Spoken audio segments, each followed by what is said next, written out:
Rise and shine. This is your morning Buzzcast for Wednesday, September 17th.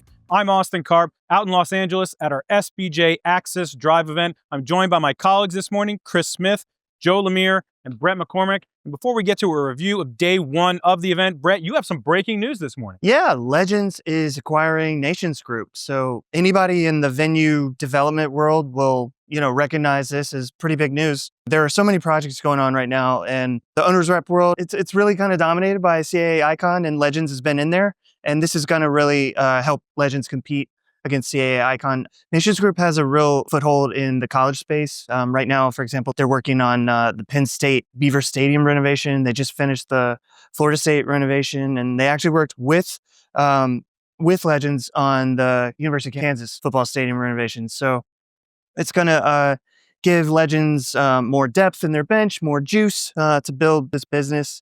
And I think it shows they're, focused on owner representation as a vertical that they're going to stay in. Like as they were combining with ASM Global, there was thinking that maybe, they would trim down some of what they were doing because they're doing a lot. So it does not sound like they are backing out of owners representation by any means. So again, Legends acquiring Nations Group for undisclosed amount. Well, at a conference that is so focused on the facilities and development, everything going on in that space, great to start the morning with some breaking news there. Let's get to day one of the event yesterday. Joe Lemire, what was your biggest takeaway? My big takeaway was all the focus on Intuit Dome. We started off with Steve Ballmer, and there were many people in the room wondering what he might say about the allegations against him. And he talked about how he himself was personally defrauded, that he felt very confident that the Clippers had acted within the rules, and that he even welcomed the investigation, sort of summarizing his point by saying, this too shall pass.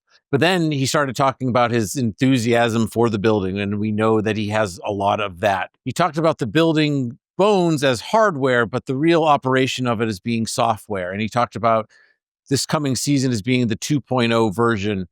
He did say that often at Microsoft, it wasn't until 3.0 that they got everything perfect, but that's okay. Like, they're iterating, they're evolving. New features are going to be coming online all the time. He talked about the wall, which is a very low-tech addition, but a very meaningful competitive advantage in how it had a meaningful impact on free throw percentage.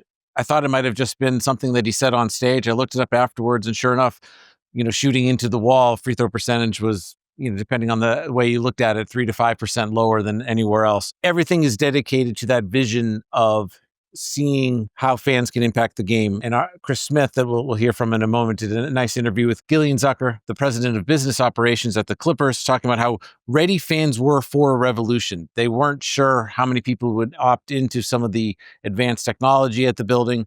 They had an internal goal of 38% doing the facial recognition in the Game Face app.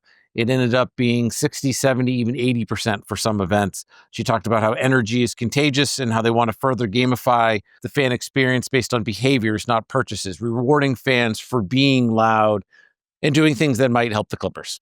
I like the anecdote that we heard last night, getting back to your Kevin Durant reference, when he spoke about the wall, where he said, that shit works. It was really great to hear that sort of thing. Chris Smith, your biggest takeaway, day one. I'm going to follow Joe's model here and piggyback off of one of my colleagues' panels.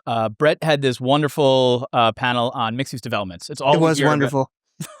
So wonderful. Mixed-use developments are all we hear about, I feel like, or all I'm hearing about when I talk to sources about this facility stuff. And I learned so much from that panel. David Edelman with Harris Blitzer talking about how it's not just the building, right? It has to be the moment you step out of your car, off the train, off the bus, wherever you are. That experience starts from that first step, right? And thinking beyond the arena, talking about, what they have planned now in Philadelphia, building the new arena for the 76ers, the open space, the fan plaza there, how they want to rethink, the Philly fan experience, moving away from the tailgate and more towards a curated experience before and during the games. I thought it was really interesting to hear Todd Goldstein from AEG talk about what they're doing overseas, right? The O2 in London, that you don't need an anchor tenant. that in some of these situations, you just need to build it and they will come, right? They're selling out. But that's one of the arenas that seems to be NBA ready that Dan Beckerman was talking about as well the night before. And we'll see where that goes. Obviously, still waiting word on NBA Europe plans. I thought that was a fascinating panel, especially given the fact that we're now seeing, I don't know how many markets, I'll hand it to Bret next to tell us, that are building mixed-use developments, right? Trying to figure out how do you generate revenue beyond the team and beyond revenue sharing, right, for league purposes. It seems to be the new big trend, and that panel, I thought, kind of really dug deep into a lot of the facets around that trend. All right, we will pass that baton, Bret. Your biggest takeaway, day one. Yeah, one was that, as Todd Goldstein pointed out, that the O2 project beat out the Museum of Infectious Diseases to be built. That's how it got built. Seems like a big win. Yeah, I think that could have been a big hit, though, so it's probably a big miss for London.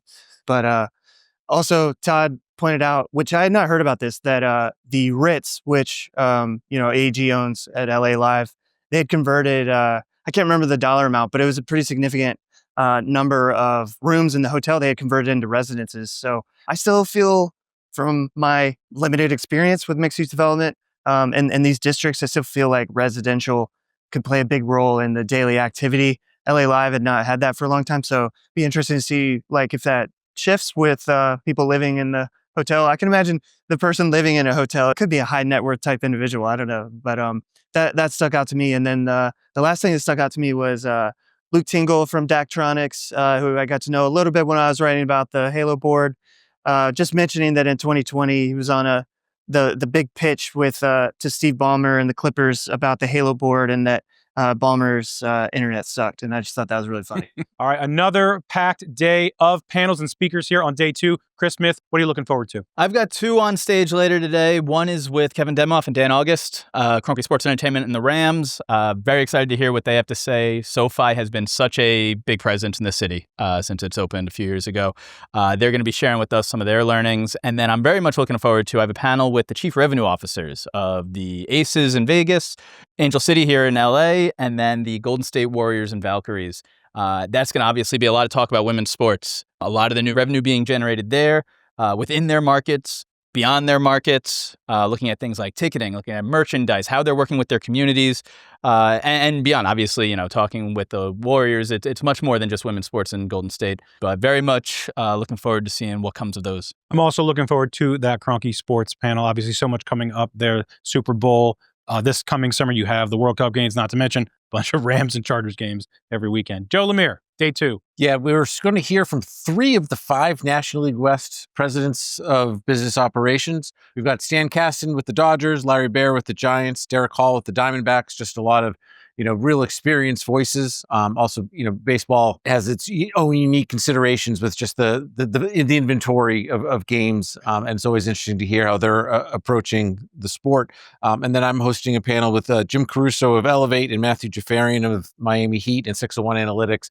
And there are 2 individuals who have really embraced AI far more than the rest of the industry. And they're going to be talking about the use of AI in some of their business intelligence work.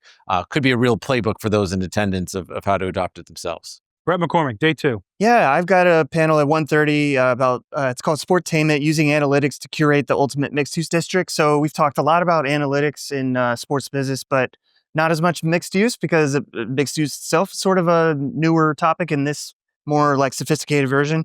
And the 3 people on that panel are really interesting and come from, I would say, organizations that are either unknown or a bit overlooked in sports. And like one of them is Maple Leaf Sports Entertainment. I don't think they get like enough credit for what they do. Another one is Matthew Focht from Emerging. This is a fund, and it's like an investment fund. It's hard to describe, but they're involved with like Putt Shack and F1 Arcade and these kinds of like attractions that I think that we will see in some of these mixed-use developments around sports. And then Eric Nordness from Marquee Development, which is one of the leaders in the clubhouse right now in terms of getting involved with these mixed-use development projects. So every one of those will be going to Centennial Yards. I know that was kind of teased, like they're going to have another big fan experience coming there on top of Cosm already coming to that development. What am I looking forward to on day two? The Dodgers game at the end of the day. They've done a lot of upgrades there in Chavez Ravine. Can't wait to see what they've done there.